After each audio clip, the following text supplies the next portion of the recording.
अब हम सबसे पहले इस बनाए गए प्रोग्राम को प्रैक्टिकल रूप में देखते हैं।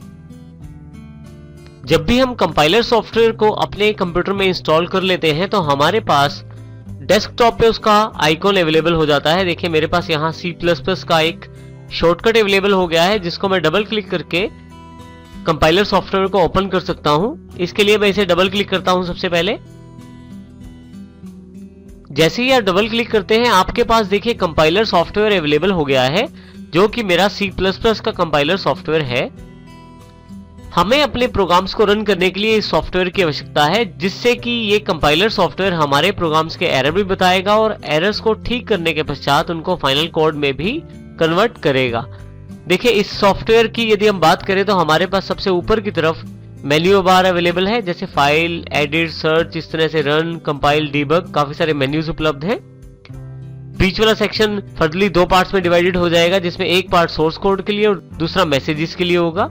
नीचे की तरफ हमारे पास एक स्टेटस बार अवेलेबल है, जो अलग अलग कमांड्स की जानकारी हमें देती रहती है और अलग अलग जानकारियां भी हमें स्टेटस बार से मिलती हैं। सबसे पहले सोर्स कोड लिखने के लिए या प्रोग्राम बनाने के लिए फाइल पे हम क्लिक करेंगे और यहां से न्यू पे क्लिक करेंगे। जैसे ही आप न्यू पे क्लिक करेंगे आप देखेंगे यहां पे आपके पास स्क्रीन दो पार्ट्स में डिवाइड हो गई है, ब्लू स्क्रीन और यहां नीचे ग्रे स्क्रीन। जो ब्लू स्क्रीन ऊपर है ये आपकी वो स्क्रीन है जहां हम सोर्स कोड लिखेंगे, अर्थात सोर्स कोड टाइप करेंगे, अपने प्रोग्राम की कोडिंग करेंगे।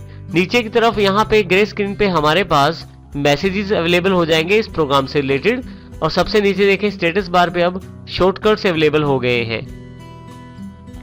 यदि आप ब्लू स्क्रीन की तरफ देखें तो यहाँ पे कॉर्नर पे जो पॉइंट है ये क्लोज करने के लिए है प्रोग्राम को। मैं यहाँ से क्लोज कर सकता हूँ प्रोग्राम को, फाइल पे जाकर फिर से न्यू करके नया प्रोग्राम फिर से खोल सकता हूँ। इसी के साथ आप यदि यहाँ देखें तो प्रोग्राम का जो नाम है वो noname01.cpp है, अर्थात C++ का वो प्रोग्राम जिसको हमने सेव नहीं किया है। जब हम फाइल को सेव कर देंगे तो noname01 हट जाएगा और हमारी फाइल का नाम यहाँ पे अवेलेबल हो जाएगा। इसी के साथ यहाँ कॉर्नर की तरफ एरो का निशान है जो मैक्सिमाइज मिनिमाइज बटन को बताता है। आप क्लिक करें यदि यहाँ पे तो आपकी जो स्क्रीन है, कोडिंग स्क्रीन है, वो बड़ी हो जाएगी, फिर से क्लिक करने पे वापस छोटी हो जाएगी। हमारे लिए कोडिंग की जगह यहाँ बीच में है। सबसे पहले हम कोडिंग करते हैं अपने पहले प्रोग्राम की। इसके लिए सबसे पहले हम हेडर फाइल इंक्लूड करेंगे iostream.h। इसके लिए हैश सिंबल प्रेस करेंगे, इंक्लूड। देखिए सबसे पहले मैंने हेडर फाइल इंक्लूड कर ली है अपने प्रोग्राम में।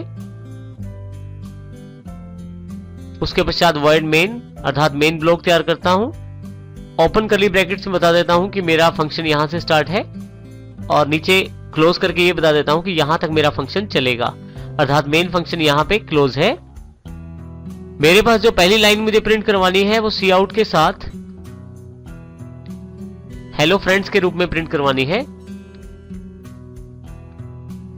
मैं टाइप कर देता हूं इस लाइन को। यदि यहां ध्यान दे तो सी आउट के पश्चात मैंने डबल कोट्स का प्रयोग किया है। ये देखें डबल कोट्स में उस मैसेज को मैंने लिखा है जो मैसेज मैं अपनी स्क्रीन पे चाहता हूं। सबसे लास्ट में सेमीकोलन को लगाना मत भूले आप। सेमीकोलन यहां ये बताता है कि हमारी ये सी आउट स्टेटमेंट यहां पे खत्म है। हर स्टेटमेंट के साथ हम सेमीकोलन प्रयोग करेंगे। अब हम इस प्रोग्राम को चलाकर देखते हैं। प्रोग्राम चलाने या रन करने के लिए आपके पास यहाँ नीचे की तरफ शॉर्टकट दिया गया है Alt F9 कंपाइल करने के लिए, F9 मेक करने के लिए।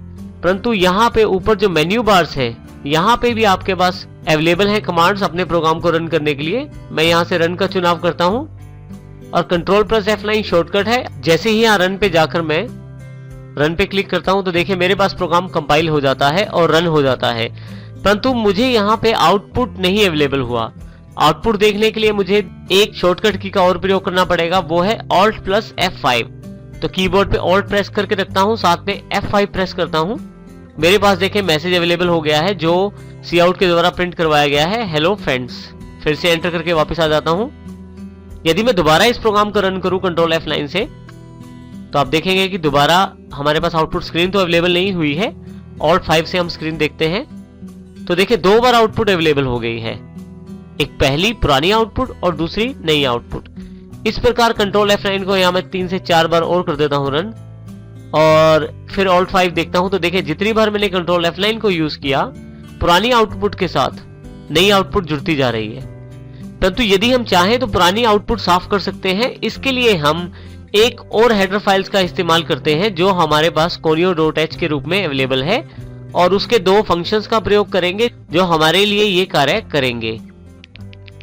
आप यदि यहां देखें तो conio.h के नाम से हमारे पास एक header file already C++ library में इंक्लूड है, जिसमें दो फंक्शन है clr scr अर्थात क्लियर स्क्रीन और getch अर्थात गेट कैरेक्टर। क्लियर स्क्रीन का मुख्य कार्य रहता है स्क्रीन को साफ करना।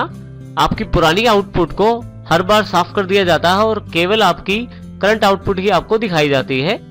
और इसी के साथ getch का वैसे तो मुख्य कार्य कैरेक्टर को प्राप्त करना होता है यूजर से, परंतु यहाँ पे हम स्क्रीन को कुछ देर के लिए रोकने के लिए इसका इस्तेमाल करते हैं। तो जैसे ही आप की प्रेस करते हैं तो getch को कैरेक्टर मिलने के पश्चात आपकी जो स्क्रीन है वापस प्रोग्राम में आ जाती है। अब पहले हम इन दोनों को शामिल करके देखते हैं कि इनका क्या प्रभाव पड़ता है हमारे प्रोग्राम पे। इसको शामिल करने के लिए सबसे पहले हम हेडर फाइल इंक्लूड करते हैं जो कि conio.h है। हमारे पास दो फंक्शन हमें मिले हैं यहां से conio.h से, क्लियर स्क्रीन जिसको सबसे पहली लाइन हम बना देते हैं वर्ड मेन में ताकि हमारी स्क्रीन यहां से सबसे पहले साफ हो, और दूसरा हमारे पास जो फंक्शन है वो है getch गेट कैरेक्टर के रूप में, जिसका प्रयोग हम स्क्रीन को कुछ देर पॉज करने के लिए करेंगे। अब हम इसको रन करते हैं प्रोग्राम को कंट्रोल F9 के शॉर्टकट से। आप यदि यहां देखें तो हेलो फ्रेंड्स ही प्रिंट हुआ है। एंटर करके वापस आ जाता हूं। यहां पे मैं यहां दो चीजें हुई हैं। सबसे पहली, मुझे पुरानी आउटपुट नहीं दिखाई दी, वहां पे केवल करंट आउटपुट ही यहां पे अवेलेबल है। देखें आप, केवल करंट आउटपुट ही अवेलेबल है, पुरानी आउटपुट को साफ कर दिया गया है। दूसरा जो इंपॉर्टेंट पॉइंट यहां पे आया है हमारे पास, मुझे Alt+ F5 की जरूरत नहीं है अब, क्योंकि getch की वजह से हमारे पास स्क्रीन पॉज हो जाती है और हम जब तक किसी की को नहीं दबाते तब तक आउटपुट हमारे पास वहां दिखाई देता है। हम फिर से कंट्रोल F9 करते हैं। देखिए फिर से हमारे पास पिछली आउटपुट नहीं है, केवल करंट आउटपुट सिर्फ दिखाई गई है। इस प्रकार हम क्लियर स्क्रीन और getch का प्रयोग करेंगे। ये दोनों फंक्शन conio.h फाइल से रिलेटेड हैं।